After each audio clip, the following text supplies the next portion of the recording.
Pernahkah kamu merasa dunia terlalu keras? Orang menghakimi, kritik datang dari mana-mana. Harapan terasa semakin berat setiap hari. Banyak orang mencoba terlihat kuat di luar, tetapi sebenarnya rapuh di dalam. Mereka mudah tersinggung, mudah marah, mudah kehilangan kendali atas emosi mereka.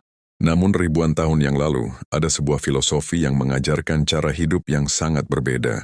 Sebuah filosofi yang tidak mengajarkan kita untuk menghindari kesulitan, tetapi mengajarkan kita bagaimana menjadi cukup kuat untuk menghadapinya. Filosofi itu disebut Stoicism. Stoicism bukan sekadar teori tentang kehidupan, karena adalah latihan mental untuk menjadi manusia yang lebih tangguh. Filosofi ini pertama kali berkembang di Yunani kuno dan kemudian menjadi sangat berpengaruh di Kekaisaran Romawi. Beberapa tokoh paling berpengaruh dalam sejarah bahkan mempraktikkannya. Salah satunya adalah seorang kaisar Romawi yang sangat terkenal, Marcus Aurelius. Di tengah perang, tekanan politik, dan tanggung jawab besar sebagai pemimpin sebuah kekaisaran, ia tetap berusaha hidup dengan prinsip Stoicism. Ia menulis pemikirannya dalam sebuah buku pribadi yang kemudian dikenal sebagai Meditations. Yang menarik, buku itu sebenarnya bukan ditulis untuk publik. Itu hanyalah catatan pribadi seorang pemimpin yang mencoba mengingatkan dirinya sendiri bagaimana tetap tenang di tengah kekacauan dunia. Hal ini menunjukkan sesuatu yang sangat penting tentang Stoicism. Stoicism bukan filosofi untuk terlihat pintar. Stoicism adalah filosofi untuk bertahan hidup secara mental. Salah satu prinsip paling mendasar dalam Stoicism berasal dari seorang filsuf bernama Epictetus.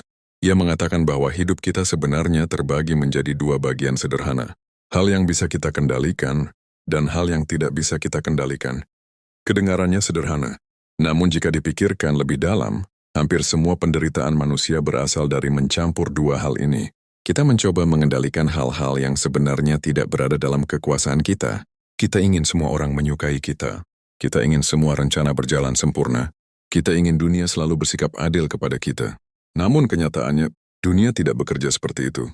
Pendapat orang lain tidak bisa kita kontrol. Masa depan tidak bisa kita kontrol. Banyak kejadian dalam hidup terjadi di luar kehendak kita. Stoicism mengajarkan bahwa mencoba mengendalikan semua itu hanya akan membuat kita lelah secara emosional. Sebaliknya, Stoicism mengajak kita memfokuskan energi pada satu hal yang benar-benar berada dalam kendali kita. Karakter kita, cara kita bereaksi terhadap kejadian, cara kita memilih untuk berpikir. Bayangkan dua orang menghadapi masalah yang sama. Keduanya kehilangan pekerjaan. Orang pertama langsung merasa dunia tidak adil. Ia marah pada keadaan. Ia menyalahkan orang lain. Orang kedua juga merasa sedih. Namun ia bertanya pada dirinya sendiri, apa yang bisa saya lakukan sekarang? Perbedaannya bukan pada kejadian yang mereka alami.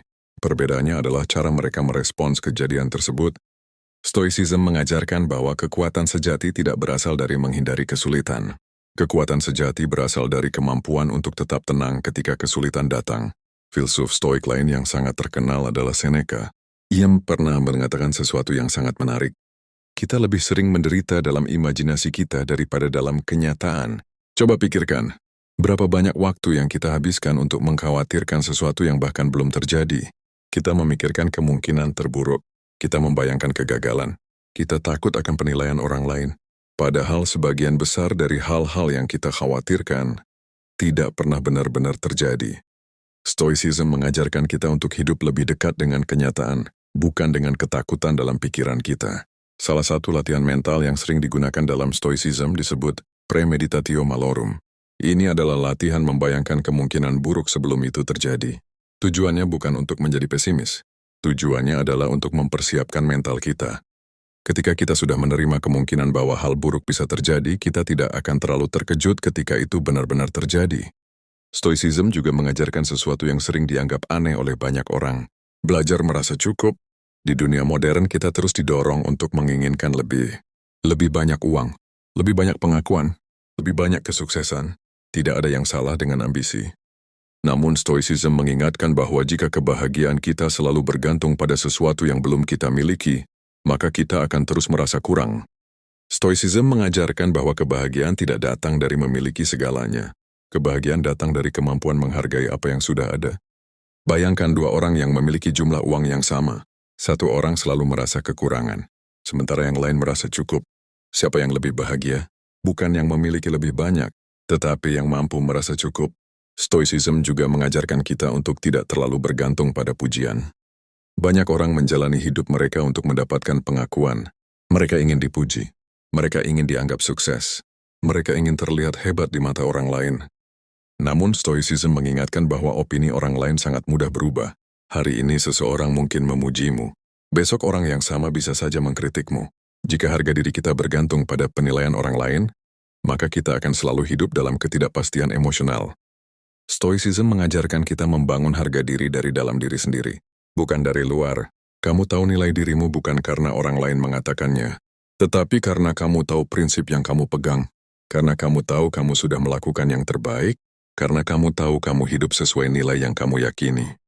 Dalam Stoicism, kekuatan bukan berarti tidak memiliki emosi. Kekuatan berarti tidak diperbudak oleh emosi. Kamu tetap bisa merasa sedih. Kamu tetap bisa merasa kecewa. Tetapi emosi itu tidak mengendalikan keputusanmu. Bayangkan seorang kapten kapal di tengah badai. Ia tidak bisa menghentikan badai, tetapi ia bisa mengendalikan kemudi. Stoicism mengajarkan kita untuk menjadi kapten bagi pikiran kita sendiri. Tidak semua hal dalam hidup bisa kita kontrol. Tetapi cara kita meresponsnya selalu berada dalam tangan kita. Filosofi ini mungkin terdengar sederhana, namun mempraktikannya membutuhkan latihan setiap hari. Stoicism bukan sesuatu yang dipelajari sekali lalu selesai. Ia adalah kebiasaan mental. Latihan untuk terus mengingatkan diri kita tentang apa yang benar-benar penting. Di dunia yang penuh distraksi dan tekanan sosial seperti sekarang, Stoicism menjadi semakin relevan. Kita hidup di era di mana opini orang lain bisa muncul setiap detik melalui media sosial. Kritik bisa datang dari orang yang bahkan tidak kita kenal. Perbandingan dengan kehidupan orang lain terjadi hampir setiap hari. Tanpa mental yang kuat, semua itu bisa sangat melelahkan. Stoicism memberi kita alat untuk melindungi ketenangan batin kita. Ia mengajarkan bahwa tidak semua hal layak mendapatkan energi emosional kita. Beberapa hal cukup kita lihat, kita pahami, lalu kita lepaskan. Pada akhirnya, Stoicism bukan tentang menjadi dingin atau tidak peduli. Stoicism adalah tentang menjadi cukup kuat untuk tetap tenang ketika dunia di sekitar kita tidak tenang. Yes adalah filosofi tentang keberanian. Keberanian untuk menerima kenyataan, keberanian untuk mengendalikan diri sendiri, keberanian untuk hidup sesuai nilai, bahkan ketika dunia tidak selalu mendukungnya. Dan mungkin inilah alasan mengapa Stoicism sering disebut sebagai filosofi orang kuat.